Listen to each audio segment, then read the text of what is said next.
Bismillahirrahmanirrahim. Assalamualaikum warahmatullahi wabarakatuh. Selamat pagi, salam sejahtera untuk kita semua. Om Swastiastu, Namo Buddhaya, salam kebajikan.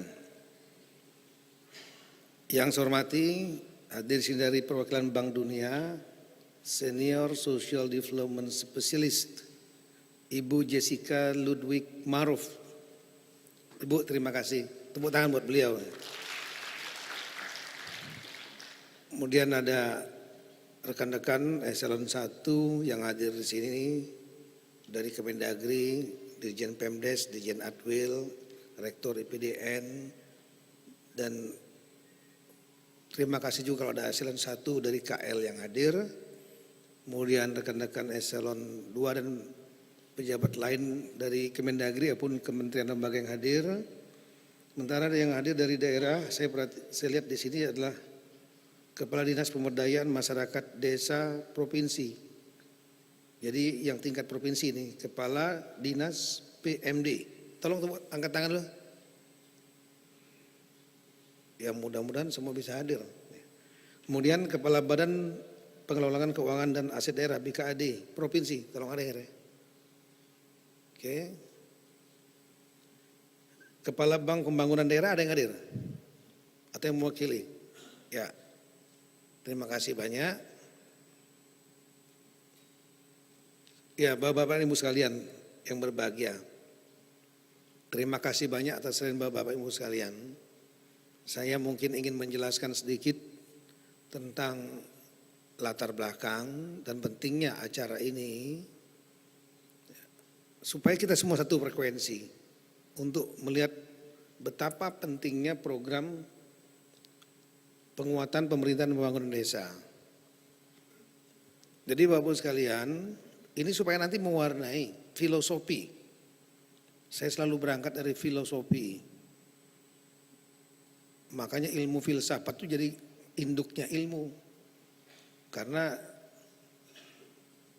kita memahami filosofi baru kita akan bisa paham di tataran operasional. Diwarnai spiritnya apa? Kalau orang Prancis bilang namanya raison d'être, alasan untuk hadirnya sesuatu itu penting. Jadi kita nggak terjebak dalam kegiatan operasional yang dilaksanakan secara parsial, akhirnya keluar dari filosofinya. Saya selaku Mendagri, pembina dan pengawas pemerintahan daerah sangat mendukung upaya-upaya untuk memperkuat desa, pembangunan desa. Kenapa? Banyak faktor. Salah satunya adalah kita tidak ingin Indonesia terjebak dalam situasi yang sudah telat untuk dirubah kembali. Kenapa? Di negara-negara ini sudah terjadi. Too late, terlambat. Saya tahun lalu hadir kunjungan ke Jepang. Pada waktu pemakaman almarhum Prime Minister Shinzo Abe. Mungkin semua mendengarkan beritanya. Mantan Prime Minister Shinzo Abe secara tragis tewas, gugur, tertembak. Dan itu mungkin pertama kali dalam sejarah Jepang, first time in the history of Japan, setelah Perang Dunia Kedua, ada pejabat setinggi Prime Minister being assassinated. Beda antara killing, murder dengan assassination. Assassination artinya politically motivated, dimotivasi, pembunuhan yang dimotivasi oleh politik. Pertama kali setingkat Prime Minister. Saya datang dalam acara di situ dan kemudian saya memanfaatkan kesempatan untuk bertemu dengan network saya di sana. Mulai bertemu dengan Menteri Dalam Negerinya, Gubernur Tokyo perempuan. Sebelumnya dia berkunjung ke Jakarta. Kemudian saya bertemu dengan Gubernur Hokkaido, bertemu juga dengan kabinet sekretaris kabinet, dan otoritas security. Karena saya mantan Kapolri, saya banyak jaringan security di sana. Dulu sering berkunjung dan membuat acara juga berapa kali di Bali atau di Jakarta, mengundang otoritas security di dunia. Nah, dalam setiap pembicaraan itu saya selalu menangkap satu permasalahan yang dihadapi oleh Jepang, yaitu aging population, penduduk usia tua yang sangat besar. Karena kesehatannya baik, makanannya baik, pola hidup baik, membuat life expectancy, tingkat harapan hidup menjadi tinggi. Sehingga banyak usia-usia yang 70, 80, 90 di sana. Nah, yang kedua, di satu sisi yang lain, mereka menghadapi problema masalah tenaga kerja, workforce, angkatan kerja. Kenapa? Karena terjadi populasi yang pertumbuhannya minus population growth.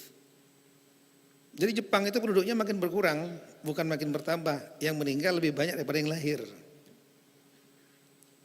Pertanyaan kritis kita adalah why it's happen? Kenapa ini terjadi?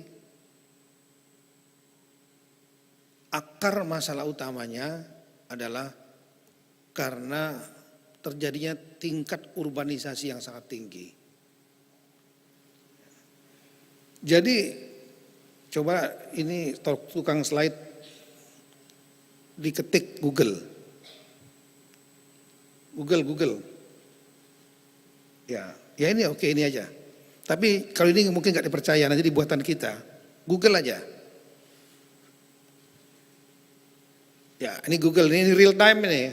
Ya. Tulis ketik percentage, persentage. Kalau enggak, yang tukang slide-nya enggak tahu. Ya. Percentage people Japan live LIVE cities, kota. Ya keluarnya apa? Ya, ini angkanya. Around 91% of people in Japan live in cities. 91,7% masyarakat Jepang tinggalnya di kota. Dan itu pun hanya di 3 sentra utama megapolitan. Tokyo, Kyoto, Osaka. Apa yang terjadi? Urbanisasi luar biasa besar. Artinya kalau kita kurangi 100%, kurang 91,7, yang tinggal di desa itu lebih kurang 8,3%. Apa yang terjadi? Desa-desa kosong. Desa-desa ditinggalkan. Anak muda-mudanya lari ke kota. Dan kemudian kalau ini, coba kalau bisa mau diketik lagi. Apa namanya itu? Ya. Cheap house, CHEAP, murah. Cheap house, Japan, village, for sale, dijual.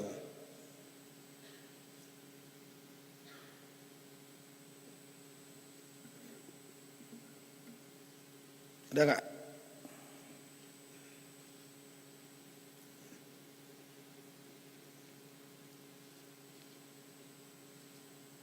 Ini rumah-rumah di Jepang, di desa-desa kosong, dijual murah sekali. Itu sebenarnya nggak keluar, itu sayang itu. Tukang Google-nya kurang bagus.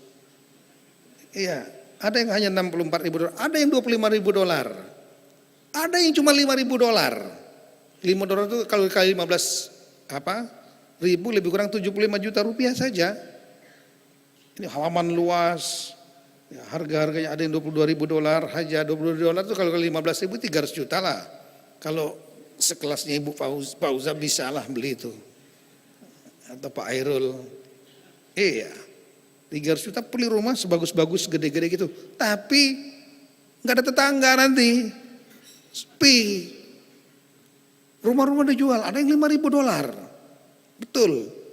Artinya 75.000 dolar itu berapa ya? 75 juta ya? 75 juta, gede, halaman luas. Pak Saf boleh tinggal di sana tapi nggak bisa karaoke di sana.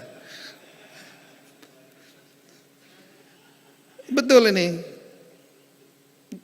Ini banyak orang Amerika yang pengen pindah ke sana. Orang dari Eropa mau pindah ke situ karena murah dan mau hidup nyaman di situ. Tapi tadi sepi, aman. Jadi kalau yang punya duit mau pindah ke Jepang boleh nih. Nah, tapi dampak yang terjadi, anak-anak mudanya kemudian pindah ke kota, urbanisasi. Apa yang terjadi di kota? Di kota itu, ya mereka kan pendidikan gratis, well educated, pendidikannya baik. Makin tinggi pendidikan, orang banyaknya pinter, kompetisi akan kuat keras sekali. Sama-sama bagus, gimana? Nah karena biaya hidup sangat tinggi di kota, kompetisi sangat tinggi, mereka harus akhirnya nggak pede untuk kawin duluan. Jadi kalau istilah kita di sini banyak anak banyak rezeki, di sana banyak anak banyak problem jadinya. Akibatnya apa? Itu tadi 25% penduduk usia 24% tahun itu lajang.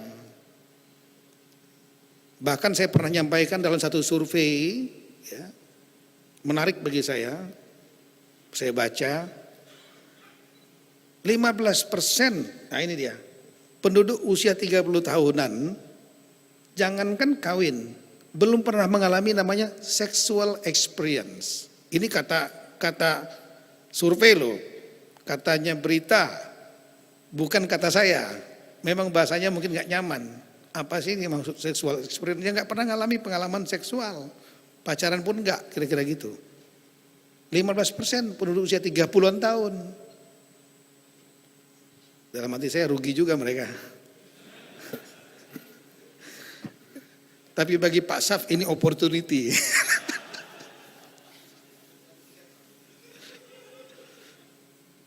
Mereka fokus kepada pendidikan. Mau nyari semakin tinggi pendidikannya supaya kompetisi bisa kuat, menang.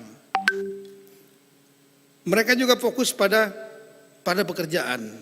Supaya dapat gaji yang gede, supaya bisa beli rumah atau beli kondo, apartemen di kota-kota itu.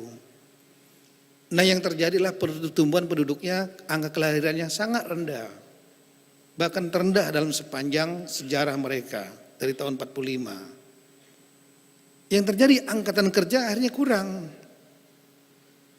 Sebetulnya opportunity betul nih kalau mau ngirim tenaga kerja ke Jepang. Persoalannya masalah language, bahasa. Kalau itu bahasanya bahasa Inggris, di sana mungkin ramai berbondong-bondong dari India, dari negara-negara besar seperti Indonesia yang kelebihan tenaga kerja surplus. Ini opportunity. Saya ketemu di Hokkaido, acara KTP di sana, ngumpulkan masyarakat Indonesia yang ada di situ. Waduh, mereka pada senang semua. Rata-rata yang banyak kerja itu jadi perawat, banyak sekali. Dan gajinya tinggi, hidupnya enak di sana. Ini opportunity sebetulnya buat Indonesia untuk mengisi lapangan kerja yang sangat banyak di sana.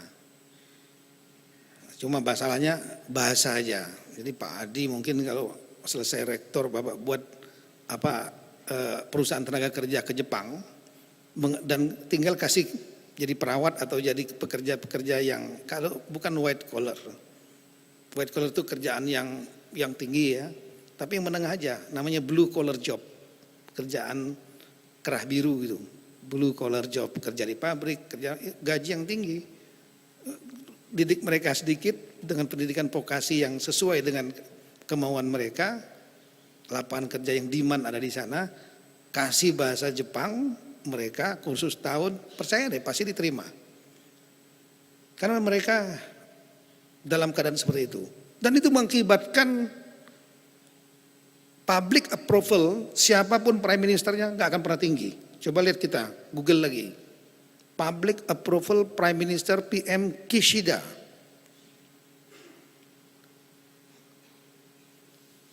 Google. Keluarin lagi Google-nya. Enggak, saya sengaja mau mengajak rekan-rekan jangan sampai dianggap apa Mendagri bohong-bohongan, enggak. Kita bicara real-real aja. Yang saya lihat dengan mata kepala dan pengetahuan saya. Ya. Public approval PM Prime Minister Japan Kishida. KISHIDA.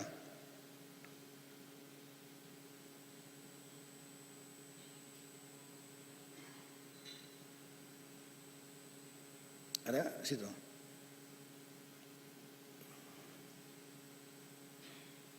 Ya. Japan Prime Minister Kishida Cabinet approval rating remains 35%. 35%. Ada yang tahu public approvalnya presiden kita Pak Jokowi?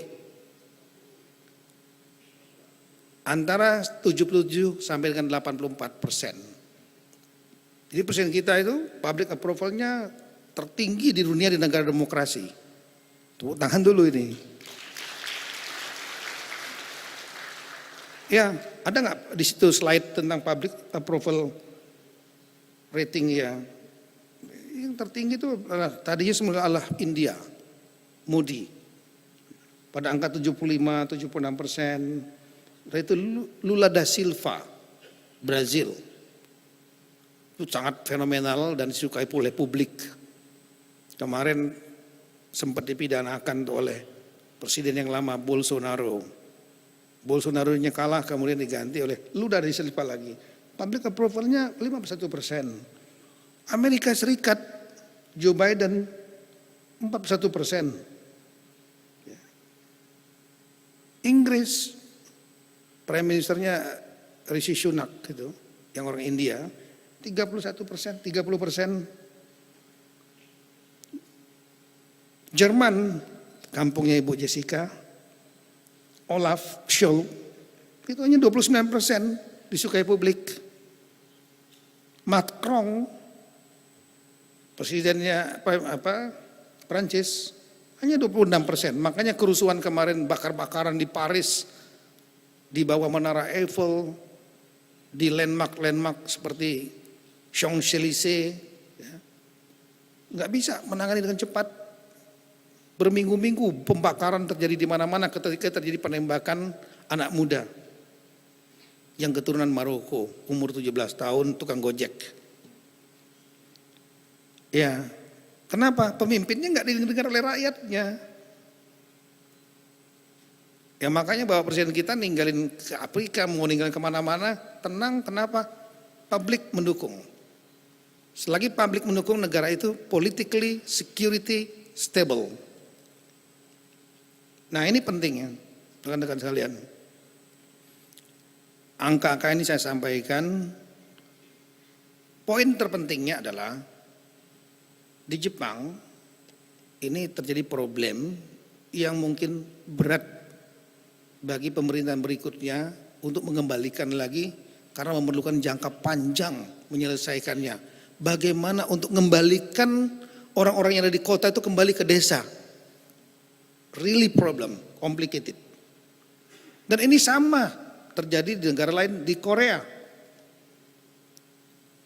Coba lihat public approval dari Presiden Korea.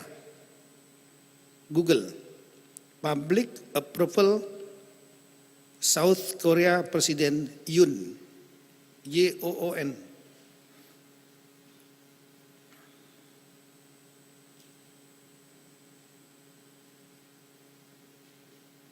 Yoon, YOON. Saya yang nerima waktu di Bali dan sempat ngobrol. Ya, 38%. Makanya nggak heran di demo terus. Coba Google sekali lagi, satu kali lagi, satu aja supaya nggak bosan. Ini demonstration in South Korea.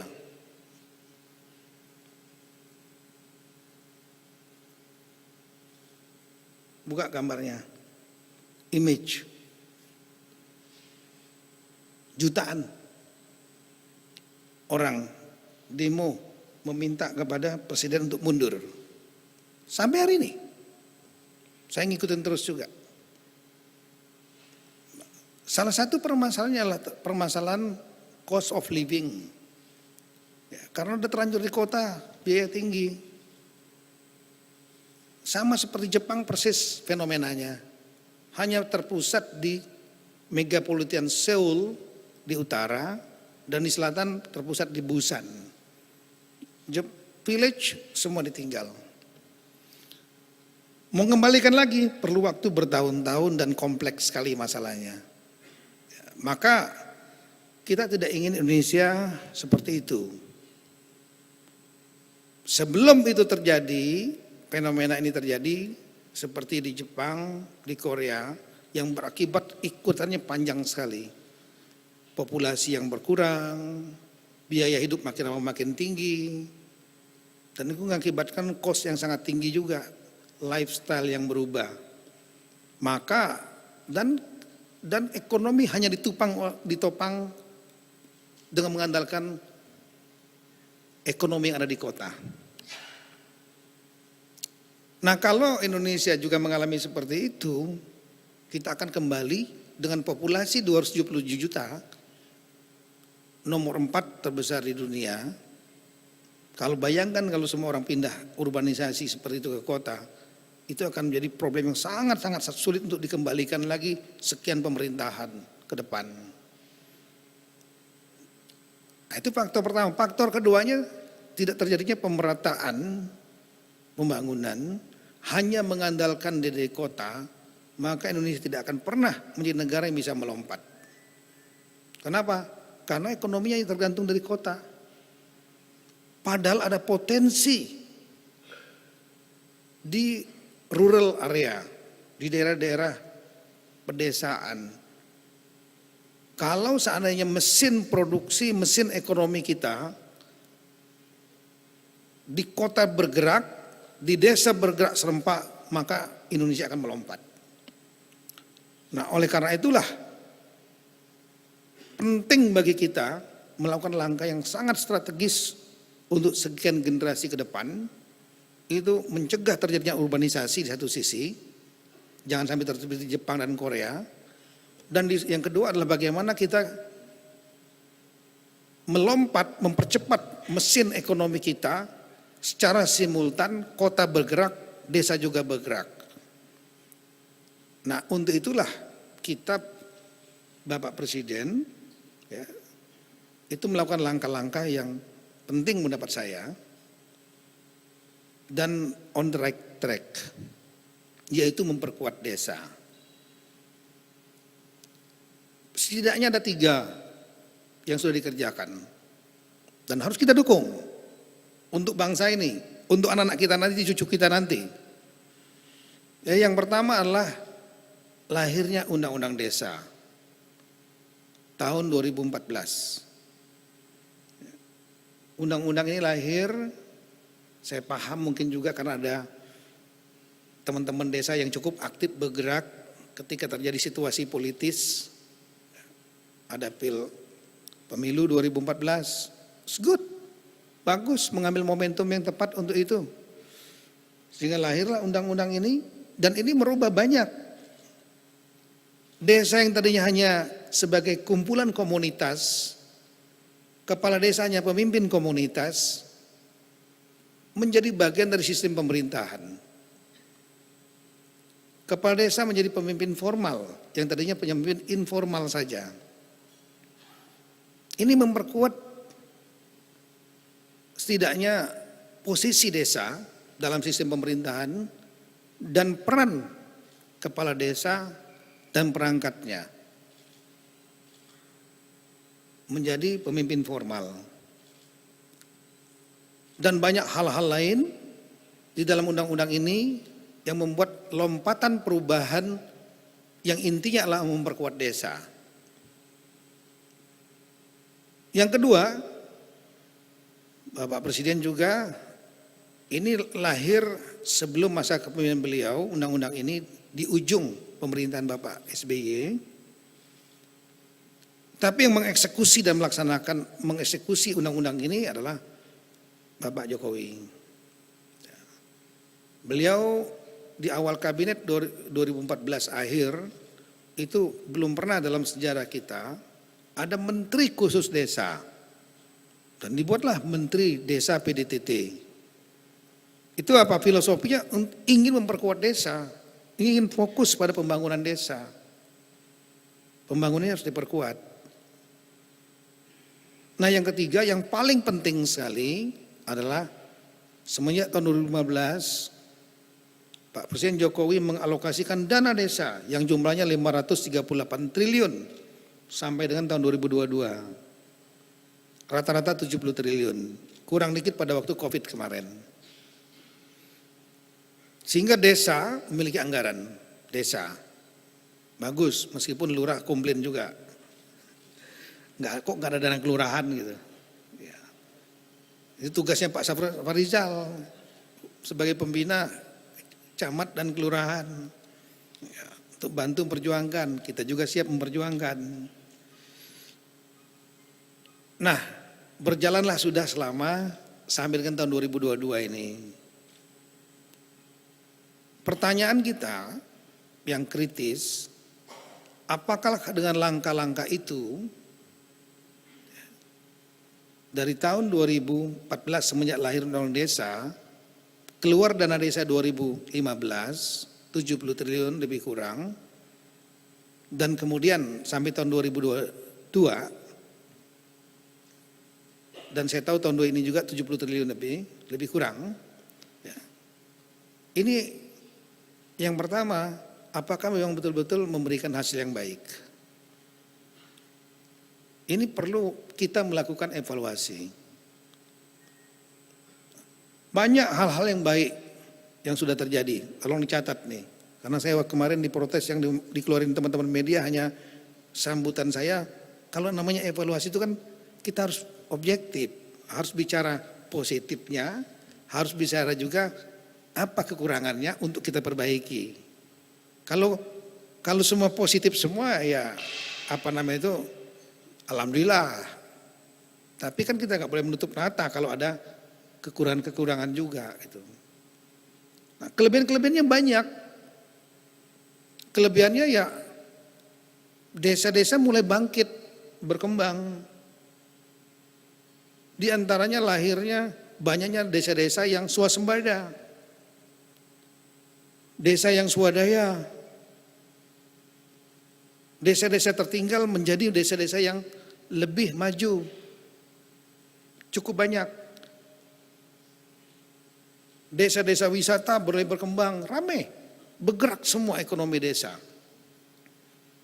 Cuma memang perlu dilakukan nanti satu saat survei yang benar dengan kuantitatif.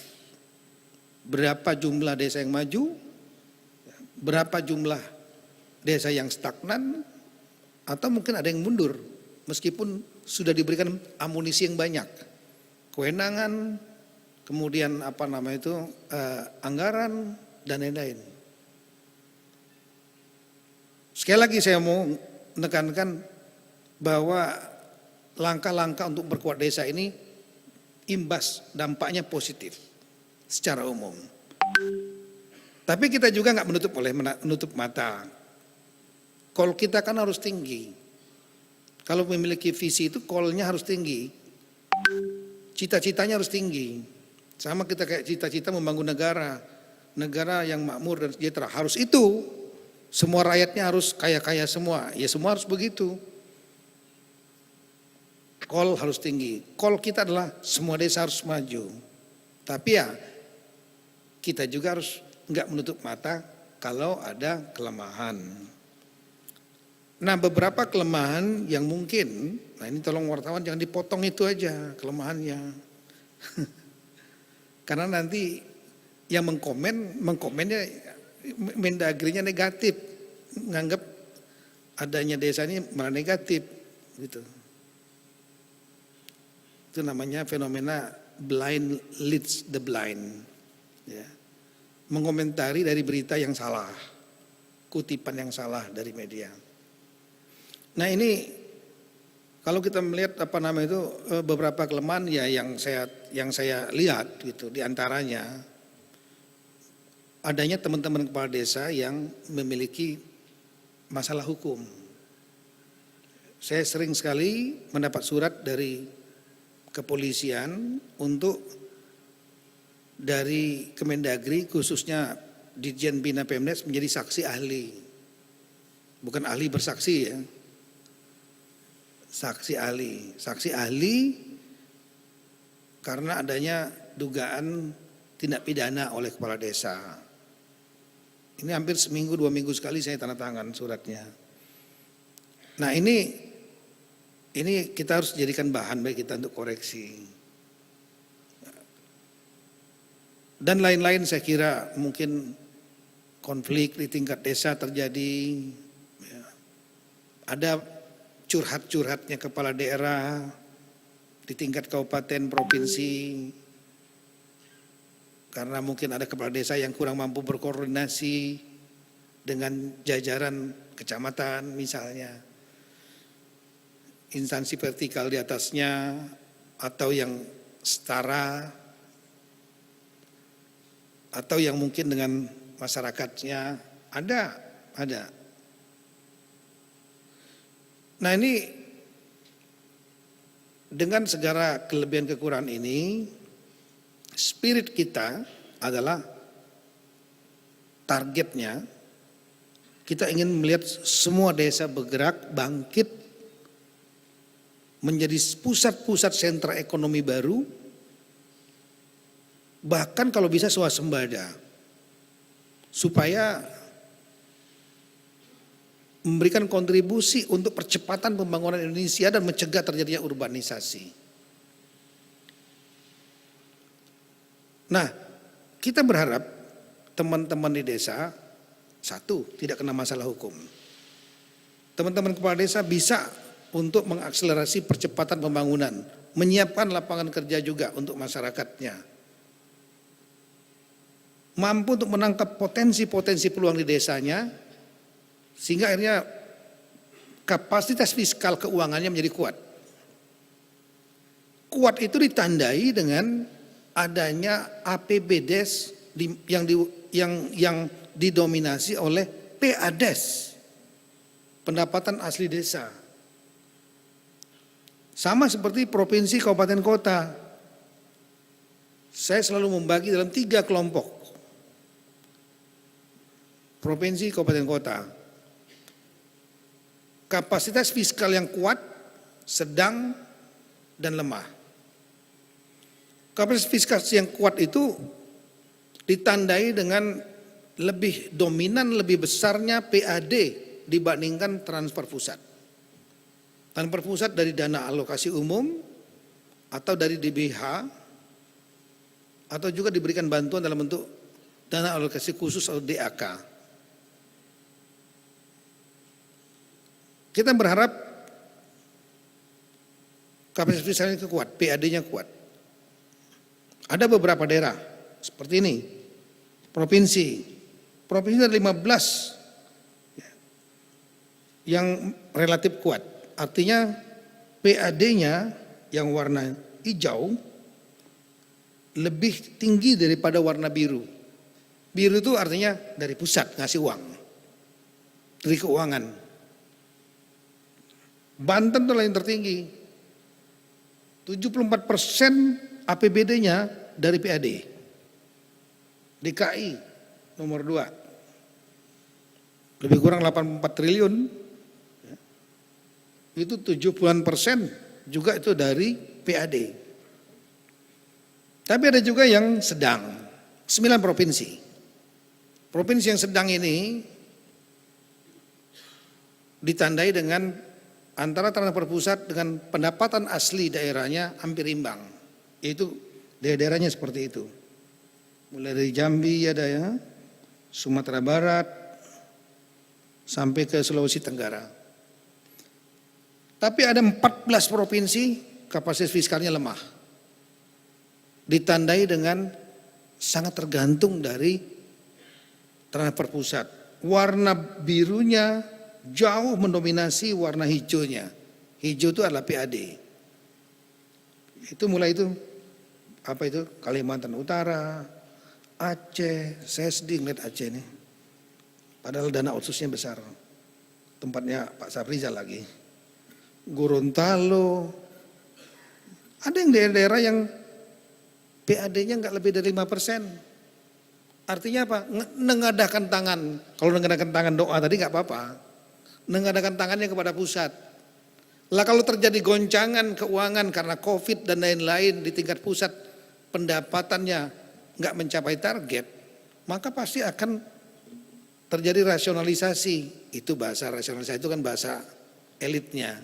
Kalau bahasa lapangannya dipotong gitu. Ya kan? Dikurangin anggarannya.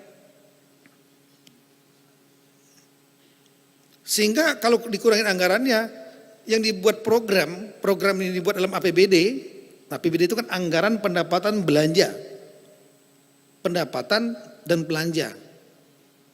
Pembuatan program pada waktu membelanjakan sangat tergantung berapa dengan pendapatannya. Kalau pendapatannya nggak sesuai target, ya belanjanya harus direvisi.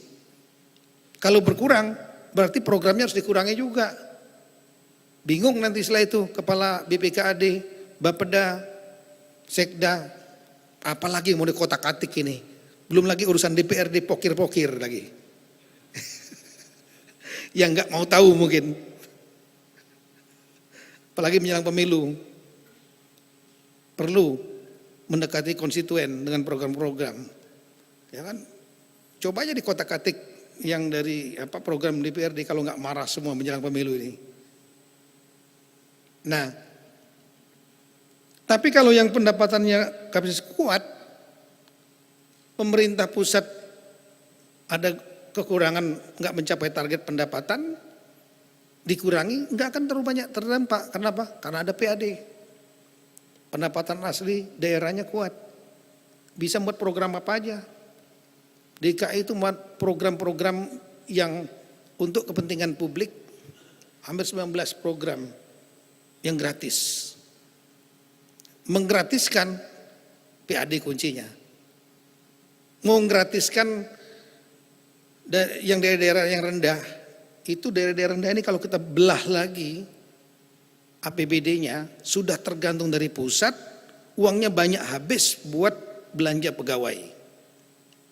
Gaji kan nggak boleh ditunda kan, harus dibayar. Kalau nggak demo, mogok. TPP, tambahan penghasilan, nggak bisa. Belum lagi kalau kita belah lagi, belanja operasionalnya itu lebih banyak didominasi belanja untuk pegawai lagi. Untuk kepentingan pegawai. Terus yang untuk rakyat mana? Maka daerah-daerah yang kapasitas fiskalnya rendah, provinsi, kabupaten, kota, mau digenjot-genjot juga. Program ini udah terkunci uangnya untuk yang wajib dasar. Pendidikan, kesehatan, infrastruktur. Maka akhirnya banyak juga yang digigit di situ juga. Pendidikannya dibuat memberi peralatan yang nggak diperlukan oleh masyarakat, oleh satuan pendidikan, nganggur. Kenapa? Itu yang bisa dia naikin di markup segala macam. Digigit istilahnya bahasa saya. Nah ini desa juga demikian kita berharap. Desa kita harapkan transfer pusat ini hanya jadi pemancing. Memancing para kepala desa dan perangkatnya ya, supaya nanti ujungnya mereka PADes-nya lebih dominan dibanding dengan transfer pusat yang dana desa itu. Dan ini sudah terjadi bagus di beberapa daerah. Ada daerah-daerah yang bisa, yang swasembada, itu bisa membuat PADES-nya jauh lebih tinggi pada transfer pusat. Contohnya Desa Kutu ya, di Bali, Kabupaten Badung. Badung bukan Bandung ya, Badung itu sekitaran Denpasar. PADES-nya 50 miliar setahun. Sementara transfernya nggak akan lebih dari 3 miliar, saya yakin. Panggung Harjo, Bantul, Yogyakarta bisa menghasilkan PADES 7,5 miliar. Lebih besar daripada pendapatan daripada transfer pusat yang diterima dari pusat. Desa Sungai Payang, Kabupaten Kutai Kartanegara, PADES-nya 10 miliar. Dengan angka-angka ini, dia bisa berbuat banyak untuk rakyatnya. Bisa menyiapkan lapangan kerja, dia bisa membangun jalan, irigasi, menghidupkan PKK dan posyandu untuk kesehatan anak-anak, program penanganan stunting, banyak yang bisa dikerjakan. Nah, jangan sampai yang terjadi, tolong rekan-rekan kepala dinas pemerintahan desa, tolong juga disampaikan. Karena kita bicara ini dengan 70.000 lebih kepala desa dan perangkatnya. Untuk nyamakan persepsi. Jangan sampai strategi utamanya jangan menengadah. Kalau bisa memberi. Menengadah minta-minta hanya berharap kehidupan desa itu dari transfer pusat. Karena dari transfer pusat tidak akan bisa membuat terjadi perubahan di desa itu. Apalagi kalau dana desa itu disalahgunakan. Akhirnya rakyatnya miskin, nggak berubah-berubah. Dan tidak menjadi sentra ekonomi baru. Rakyatnya kemudian akhirnya lari. Jadi TKI ke luar negeri. Pulang-pulang ada yang sudah jadi mayat lagi.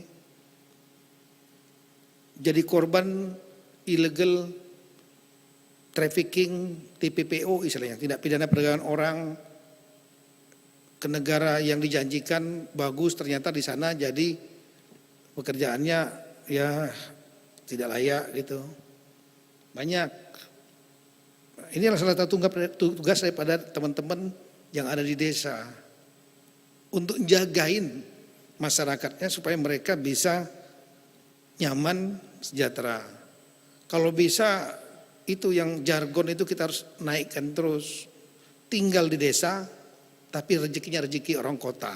Nah, itu keren itu. Iya. Apalagi kota kan iya. Tinggal di desa rezeki kota. Kenapa dengan IT sekarang kan bisa online produk di desa, tinggal desa tapi jual beli terus berlangsung, dia dapat masukan orang kota. Dan setelah itu ada satu lagi bonusnya. Di desa oksigennya bagus gitu loh. Enggak ada polusi. Iya. Ini tanggung jawab kita bersama-sama untuk memberikan pencerahan kepada seluruh desa dan rekan-rekan kepala desa dan perangkatnya. Nah, persoalannya adalah bagaimana kita akan membuat visi ini, desa yang bisa lebih mandiri, ya, tidak tergantung transfer pusat. Transfer pusat penting untuk stimulan, memancing, kemudian munculnya inovasi-inovasi yang menghasilkan dana asli desa, PADES. Semua kepala desa bisa bergerak untuk mensejahterakan rakyatnya masing-masing. Itu bagaimana caranya? Saya melihat bahwa yang terpenting kalau ingin membangun desa, memperkuat desa, ya, itu adalah pada tangan the leader, pemimpin. Karena apa? Pemimpin memiliki kewenangan. Dia bisa membuat kebijakan. Dia bisa membuat aturan desa. Dia mengatur keuangan desa. Siapa pemimpinnya? Kepala desa. Kita harapkan semua kepala desa memiliki kemampuan. Kemampuan yang visioner, kemampuan manajerial, pemimpin yang disegani, strong leader. Strong leader itu 3 hal yang penting. Dia harus punya power, dia harus punya follower, dan dia harus punya konsep. Bapak-bapak di sini juga leader, tapi belum tentu strong leader. Punya power, kewenangan, punya follower, punya staff, pengikut, rakyat, dan lain-lain. Tapi belum tentu punya konsep. Yang nggak punya konsep bergeraknya reguler, business as usual. Tapi yang punya konsep, dia tahu akan dibawa kemana desa saya. Dia punya timeline, tahapan yang harus dikerjakan sehingga bisa mencapai apa yang dia inginkan. Nah, problem yang lain, kalau ingin menciptakan strong leader, good manager, kepala desa yang punya visi dan punya hati, idealisme, inovasi, mengerti dan tidak terjebak dalam masalah hukum, maka kita harus melakukan penguatan kemampuan mereka. Dan untuk memperkuat kemampuan mereka ini enggak gampang. Ada satu masalah yang mungkin memang terjadi. In the name of democracy, atas nama demokrasi, semenjak era reformasi, kita melakukan desentralisasi sebagian, yang kita sebut dengan otonomi daerah, di mana sebagian urusan diserahkan kepada daerah. Dan setelah itu diikuti dengan local election, pilkada, gubernur pilkada, bupati, wali kota pilkada dipilih langsung oleh rakyat. Desa pun juga dilakukan pilkades, dipilih rakyat. Di satu sisi positif, demokrasi. Kenapa dipilih rakyat? Dia memiliki legitimasi yang kuat, dukungan yang kuat dari rakyatnya, karena dipilih rakyat. Beda dengan yang ditugaskan. Kemudian terjadi keterbukaan. Tapi persoalan yang juga terjadi, dan ini bukan hanya desa, provinsi, kabupaten, dampak daripada, saya tidak anti dengan pemilihan, tidak ya, election. Saya mendukung. Election is the hallmark of democracy, itu selalu bahasa saya. Karena apa? Indonesia ini negara demokrasi dari tahun 45. Lahirnya Indonesia itu dilandasi dengan Pancasila, dan Pancasila termasuk dalam pembukaan Undang-Undang Dasar 45, alinea keempat. Sila keempat dari Pancasila adalah kerakyatan yang dipimpin oleh hikmat kebijaksanaan dalam permusyawaratan perwakilan, diterjemahkan oleh Bung Karno dalam pidato di PBB dengan hanya satu kata, demokrasi. Pidato beliau di PBB memperkenalkan Indonesia, negara yang baru lahir, menganut prinsip tersendiri yang disebut dengan 5 Principles Pancasila. Ketuhanan yang Maha Esa diterjemahkan beliau dengan bahasa believe in one God.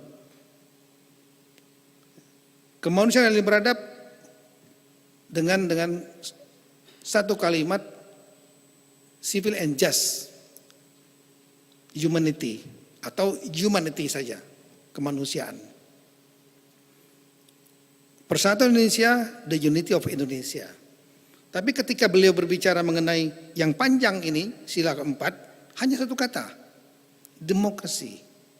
Dan yang kelima adalah kerakyatan bagi seluruh sosial, bagi seluruh Indonesia, diterjemahkan social justice. Jadi kita, negara kita memang sudah mengenal demokrasi. Dari awal platform dasar kita adalah demokrasi. Dan election, pemilihan adalah titik terpenting dari demokrasi. The hallmark of demokrasi. Kenapa? satu-satunya momentum rakyat berpartisipasi untuk menentukan kebijakan negara atau kebijakan daerah. Enggak ada di momentum lain. Yang lain diwakili sudah DPR atau DPRD. Hanya satu momentum ketika rakyat hadir, yaitu pada saat menentukan di election. Maka tentu kita semua mendukung election. In the name of democracy, sistem demos dan kratos. Kratos artinya kekuasaan, demos artinya rakyat. Kekuasaan di tangan rakyat. Nah, kita juga nggak boleh menutup mata. Apalagi saya sebagai Mendagri 4 tahun dah nih, melihat salah satu sisi negatif dari election itu adalah selain potensial konflik biasalah ya. Semua orang, siapapun dia, apapun latar belakangnya dia, ketika rakyat suka kepadanya, maka dia akan terpilih. Siapapun dia.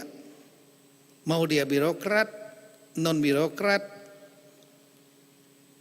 mau latar belakangnya dari pengusaha, atau dari seniman, dari artis, siapapun punya hak yang sama. Sama di desa juga begitu. Siapapun dia, tidak harus dari birokrat. It's good for equality, bagus untuk keadilan. Dan itulah hak sipil dan politik yang dijamin dan disepakati dalam PBB UN, dibuat deklarasi namanya ICCPR, International Covenant on Civil and Political Rights. Kovenan internasional, kesepakatan nasional tentang hak sipil dan politik. Boleh setiap orang untuk menjadi pemimpin sepanjang dipilih rakyatnya, termasuk di desa. Tapi problemnya teknis, yaitu mereka menjadi pemimpin birokrat, pemimpin pemerintahan, tidak semuanya memahami tentang manajemen administrasi pemerintahan. Manajemen administrasi, keuangan, personil, SDM, dan lain-lain. Itu tantangannya. Nah, sama juga dengan desa. Desa, kepala desa terpilih, kalau dia nggak punya pengalaman birokrasi, maka dia mungkin terkaget-kaget memimpin menjadi seorang birokrat. Sistem pemerintahan terkecil, desa, diberikan dana desa. Dia harus menjadi good administrator pemerintahan, good manager, strong leader, inovatif, kreatif untuk meningkatkan dana desa, terutama dari PADES, dan kemudian dia juga harus memiliki kemampuan mengelola keuangan, karena yang dipegang sekarang adalah uang negara, uang rakyat. Kalau dulu uang kumpulan desa aja dari tanah bengkok segala macam kan. Nah, sekarang uang resmi, uang negara. Di satu sisi ini uang transfer desa ini adalah pisau bermata dua. Di satu sisi ini akan menjadi tajam untuk membuat program-program. Tapi kalau salah gunakan, tajam bisa kena masalah hukum. Nah, oleh karena itulah rekan-rekan sekalian, saya berpikir bahwa there is no other way, tidak ada jalan lain. Kita menghormati election, pilkades, kita menghormati hak-hak sipil dan politik. Siapapun bisa menjadi kepala desa, kepala apapun juga, presiden, bupati, wali kota, gubernur, ya, apapun latar belakangnya. Tapi kita negara, pemerintah, punya kewajiban untuk memberi kemampuan kepada mereka. Oleh karena itulah kita buat program ini. Saya terima kasih kepada World Bank, Ibu Jessica, yang sudah bekerja sama untuk mengalokasikan anggaran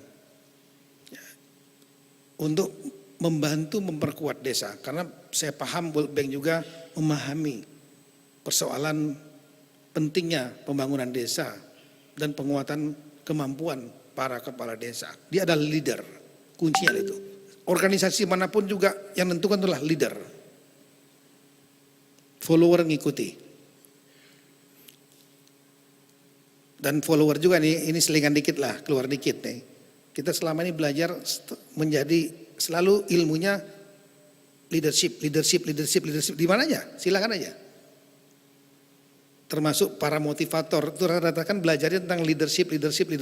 Jadi pemimpin yang baik. Tapi nggak pernah ada pelajaran saya perhatikan dari zaman dulu zaman sekarang. Ilmu tentang menjadi bawahan yang baik. Followership. Belum ada. Nah, kalau mau jadi followership saya hanya mau ngasih tip aja nih, selingan. Kalau ingin menjadi bawahan yang baik, semua pemimpin, leader, itu pengen sukses pasti.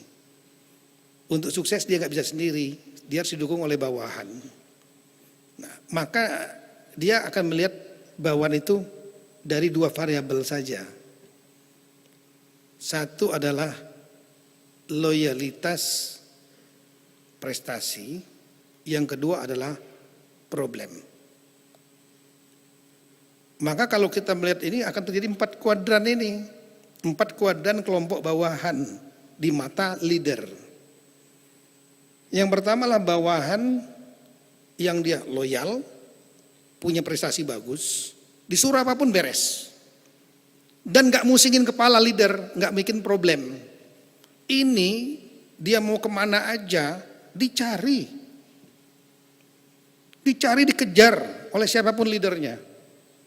Kenapa leader juga pengen sukses? Didukung oleh bawahan yang loyal, disuruh kerja apa beres, dan gak musikin kepala. Gak buat problem. Nah, yang kedua ini adalah bawahan yang loyal, berprestasi, tapi banyak masalah. Entah masalah pribadi atau masalah di organisasi. Nah, yang ini masih dipakai, tapi di tempat tertentu aja. Tapi jangan tempat strategis, bahaya.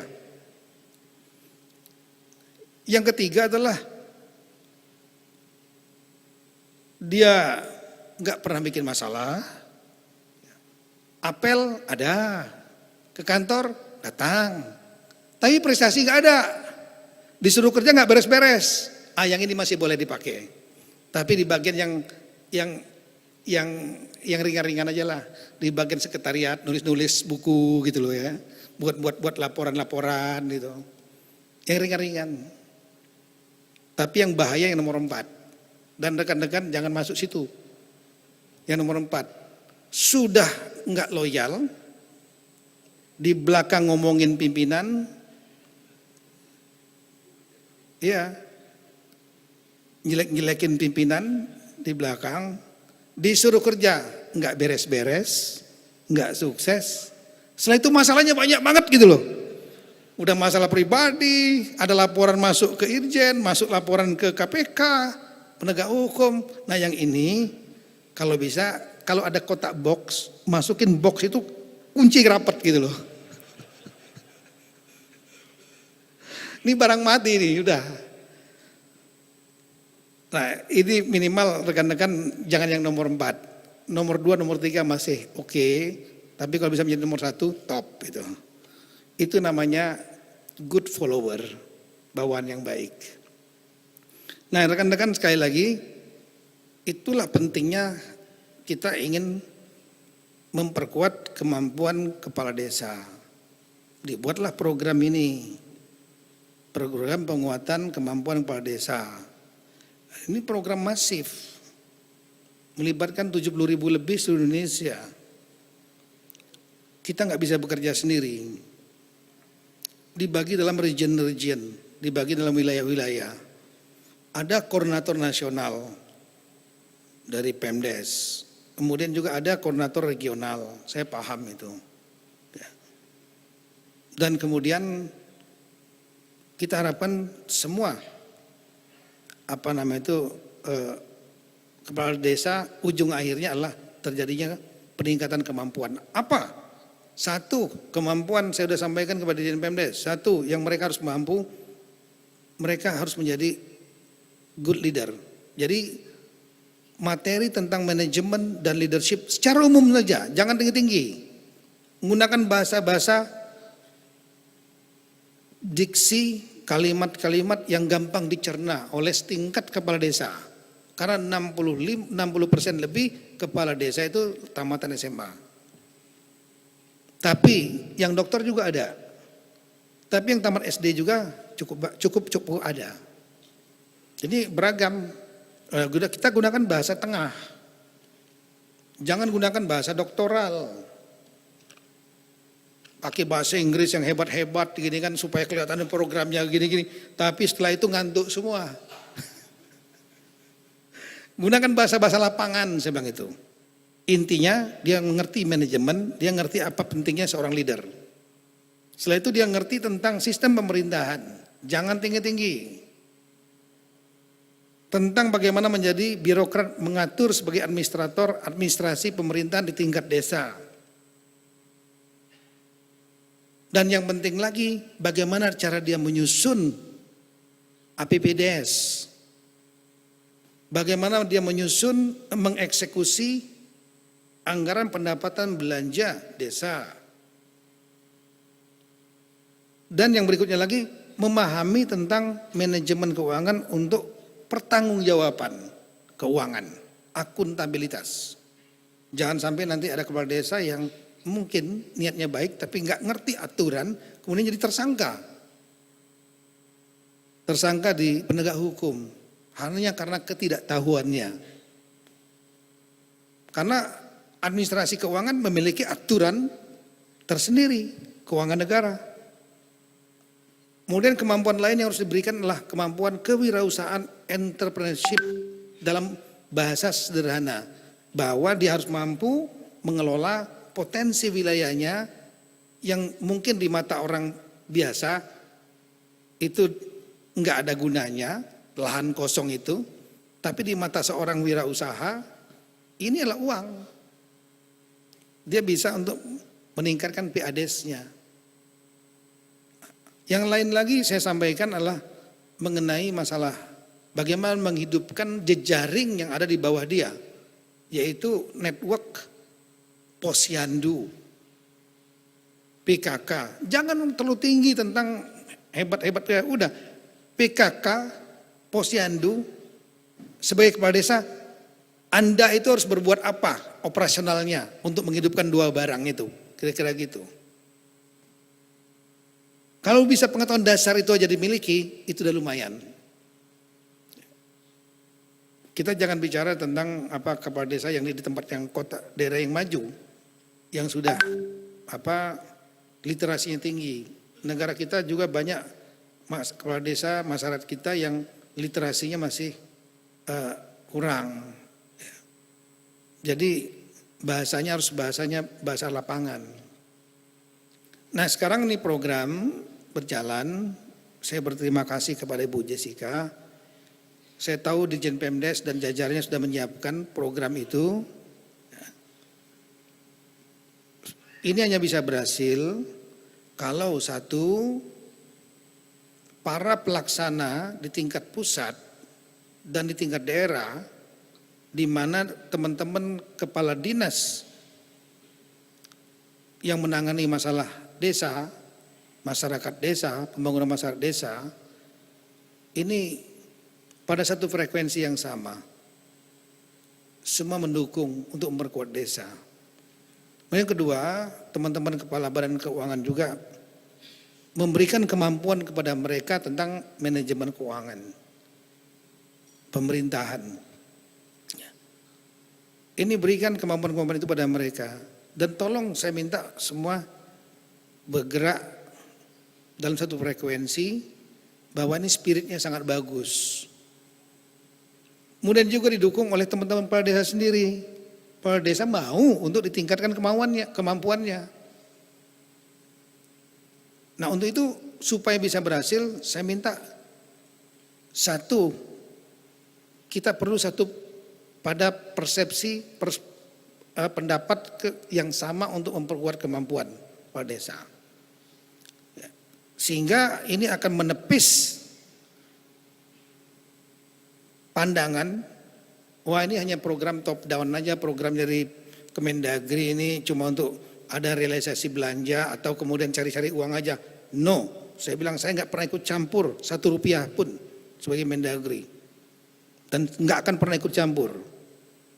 Jadi kalau jual-jual nama saya, tolong langsung ke saya, pasti akan saya tegur. Kalau melanggar saya tindak. Karena niat saya baik. Ya, kemudian yang kedua, ini saya juga sama, saya minta jajaran Pemdes juga berpikir begitu. Ingat loh, ini uang adalah uang pinjaman, utang. Kita bertanggungjawabkan dengan hasil. Dan rekan-rekan di provinsi, kabupaten, kota juga tolong juga berpikir begitu. Karena apa? Saya paham kadang-kadang di pikiran teman-teman kita ini ASN banyak yang positif, tapi ada satu yang menjadi catatan yang perlu kita koreksi kadang-kadang. Kalau begitu melihat ada program, begitu melihat ada angka uang, di otak kadang pikirannya saya dapat berapa ya dari situ ya. Mana yang bisa saya gigit ya? Ah, ini nggak boleh. Tolong bersihkan pikiran. Saya sampaikan kalau uang narasumber, ada sprinjal, fine. Itu sah. Sepanjang sah sesuai dengan aturan, itu menjadi hak pelaksana, silahkan. Tapi jangan kemudian yang lain-lain digigit. Membuat programnya juga harus hati-hati. Betul-betul sebagian besar itu digunakan untuk mentarget, memperkuat kemampuan kepala desa. Jadi bagian terbesarnya adalah pada eksekusi. Jangan yang terjadi beberapa program saya tahu, ya, termasuk di daerah-daerah saya paham, itu programnya 10 miliar, program intinya 2 miliar, 8 miliarnya, 4 miliar, 3 miliar untuk persiapan, 2 miliar untuk penguatan pelaksana, evaluasinya lagi 1 miliar. Jadi lebih banyak program-program supportingnya di bagian program intinya. Seperti misalnya masalah stunting untuk mencegah terjadinya malnutrisi anak-anak di 1000 hari masa kehidupan. 9 bulan dalam kandungan, 2 tahun di luar. Berarti harus mentarget ibu hamil, anak-anak di bawah 2 tahun. Diberikan makanan berprotein. Supaya pertumbuhan otak dan tubuhnya baik ke depannya. Itu critical time-nya. Lah programnya ini yang makanan bergizi yang ke ibu hamil dan anaknya yang masuk ke mulutnya itu totalnya 2 miliar dari 10 miliar.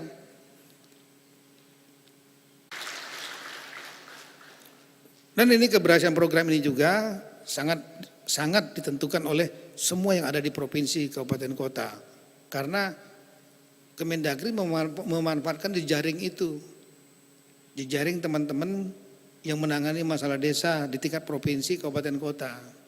Dan kemudian ini juga berhasil kalau teman-teman kepala desanya mau untuk ditingkatkan kemampuannya. Makanya saya sampaikan kepada Dirjen Pemdes, tadi acara ini live streaming enggak nih? Enggak, saya bilang harusnya live streaming dong. Virtualkan dengan seluruh kepala desa. Biar dia dengar apa yang saya omongin ini. Ya kalau sudah enggak live streaming, tolong direkam aja, saya bilang tuh. Direkam enggak? Oh direkam. Tolong rekaman saya ini direkam ya dan kemudian disampaikan, disebarkan kepada jejaring teman-teman kepala desa biar paham tentang tadi alasan pentingnya acara ini, raison d'être kata orang Perancis. Sampaikan supaya mereka paham kita satu alur yang sama. Keberhasilan program ini tidak hanya sekedar saya tidak ingin agar ini program yang penting jalan sudah selesai. Enggak, no.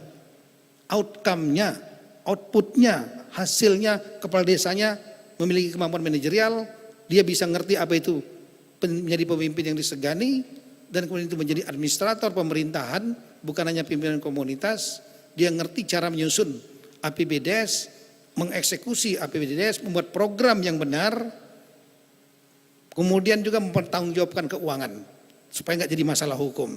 Ditambah lagi dengan kemampuan kewirausahaan untuk bisa dia memiliki kemampuan menangkap peluang yang ada di desanya.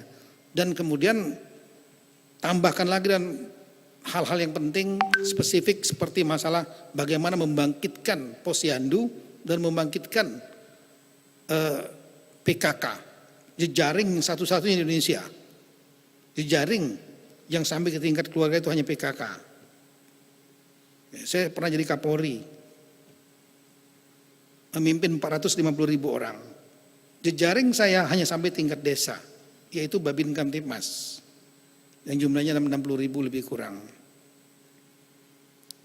Jejaring yang terkuat yang sampai ke tingkat keluarga hanya PKK, pemberdayaan kesejahteraan keluarga. Nah itu manfaatkan betul jejaring itu oleh para kepala desa. Nah ini kira-kira rekan-rekan keberhasilan-keberhasilan kita hanya bisa dilakukan kalau ada kebersamaan orkestra dari semua stakeholder, dari pelaksana sampai kepada peserta. Time window kita, waktu kita, karena ini waktunya, kita tahu ini ada tahun politik ya. Ada pemilu yang tahapannya nanti kampanye sudah mulai November sampai dengan Februari. Kalau satu ronde. Kalau 2 ronde itu nanti pemilu ke ronde babak keduanya adalah Juni. Setelah itu kita November menghadapi pilkada lagi. Pemerintahan yang sekarang selesai 20 Oktober. Kita harus selesaikan ini sebelum pemerintahan berakhir. Kita tidak ingin lintas pemerintahan karena pertanggungjawaban keuangannya harus ditanggungjawabkan oleh pemerintahan ini. Maka karena ini ada masa tahapan inti pemilu dan pilkada, kita hanya punya waktu hanya bulan September, Oktober, dan November awal. Setelah itu masa kampanye jangan ada lagi program-program ini. Harus selesaikan. Artinya harus ada gerakan besar serempak. Kemudian kita bagi 2 gelombang. Gelombang keduanya adalah ketika setelah selesai pemilu 14 Februari, kalau ada babak kedua, di tengah-tengah itu ada lebih kurang 3 bulan lagi. Kita laksanakan gelombang keduanya di situ.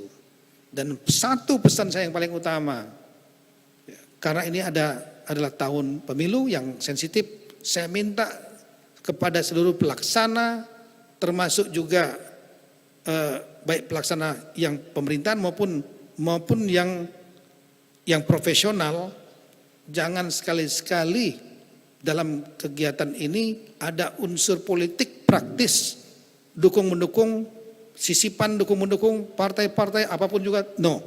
Tapi ini murni hanya kegiatan untuk memperkuat kemampuan kepala desa tanpa ada motif politik apapun.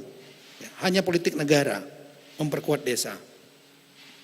Nah itulah kira-kira rekan-rekan, saya sangat berharap banyak program ini akan sukses dan hanya bisa sukses kalau semuanya stakeholder tadi pada pikiran yang sama. Yang kedua, saya minta juga jangan sekedar asal-asalan. Dan saya tahu banyak mungkin materi-materi yang cukup panjang nyelimet ya, sederhanakan. Satu poin yang penting, sambil jalan lakukan evaluasi. Ya, ketika 2 minggu, 3 minggu ada feedback dari teman-teman di desa atau teman dari provinsi, Pak ini kurang efektif gini, lakukan segera perbaikan di tengah-tengah. Sepanjang tidak mengganggu prinsip-prinsip program penganggarannya. Materi misalnya, Pak ini terlalu tinggi gini-gini, harusnya disederhanakan lagi. Segera lakukan langkah-langkah pelaksanaan. Jadi sambil jalan tiap minggu evaluasi. Inilah rekan-rekan sekali sampaikan sekali lagi terima kasih banyak dan saya sangat berharap banyak ini niat baik kita ini akan dapat terwujud ya untuk memperkuat kemampuan kepala desa karena kunci kepala desa adalah, saya ulangi, kunci pembangunan desa itu adalah pada figur pemimpinnya kepala desa. Kalau dia mampu bagus ya, maka otomatis dia akan bisa membuat perubahan di desanya. Dan ini penting sekali lagi buat lompatan bangsa kita, bukan hanya di masa sekarang, yang menikmati nanti mungkin adalah anak cucu kita mendatang. Selanjutnya dengan mengucapkan Bismillahirrahmanirrahim, rapat koordinasi persiapan implementasi program penguatan pemerintahan desa bangun desa tahun 2023 gelombang pertama ini dilanjutkan nanti program di tahun 2024 ya, untuk gelombang kedua secara resmi saya nyatakan dibuka.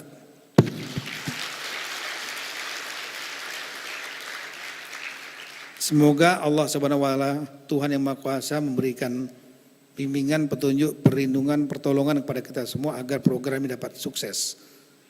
Sekian dan terima kasih. Wassalamualaikum warahmatullahi wabarakatuh. Waalaikumsalam warahmatullahi wabarakatuh. Terima kasih banyak kepada Bapak Menteri. Kami persilakan untuk dapat duduk kembali. Dan Bapak dan juga Ibu, resmi sudah dibuka rapat koordinasi persiapan implementasi program penguatan pemerintahan dan pembangunan desa P3PD tahun 2023. Boleh kita berikan tepuk tangan yang meriah sekali lagi.